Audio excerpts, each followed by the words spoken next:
काय निवडणुका आटोपल्यानंतर आता ह्या लाडक्या बहिणींची किंमत कमी झाली, आता त्या लाडक्या राहिली नाही आहेत आणि त्या दोडक्या झाल्या आहेत का? म्हणजे काम सर्व वैध मरो असं झालंय का? क्या तुमच्या ह्या लाडक्या बहिणींना आता 1500 रुपये देणं जीवावर आलेलं आहे म्हणून तुम्ही हे वेगवेगळ्या माध्यमातून त्यांची संख्या कशी कमी होईल हे बघत आहात? तुमचे मोठे मोठे टेंडरचे पैसे निघत आहेत, तुमच्या परदेशवाऱ्या व्यवस्थित चालू आहेत. तुम्ही जर बघितलं तर तुमचे सगळे मोठ्या तुमचे स्वतःच्या ॲडव्हर्टाइजमेंटवरती जो पैसा खर्च होतोय तो तुमचा सर्रासपणे चाललेला आहे. मोठे मोठे पान भरून तुम्ही ॲडव्हर्टाईज देतायत, स्वतःची वाहवा करून घेतायत.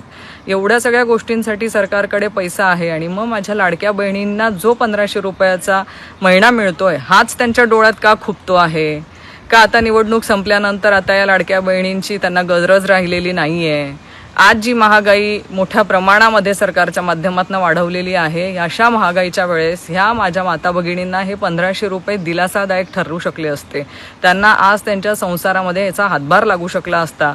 पण ते न करता ह्या लाडक्या बहिणींची संख्या कशी कमी करावी ह्याच्यावरती सरकार जे अटी शर्तींच्या माध्यमातून जे अन्यायकारक वृत्तीने काम करत आहे त्याचा आम्ही तीव्र शब्दात निषेध व्यक्त करते.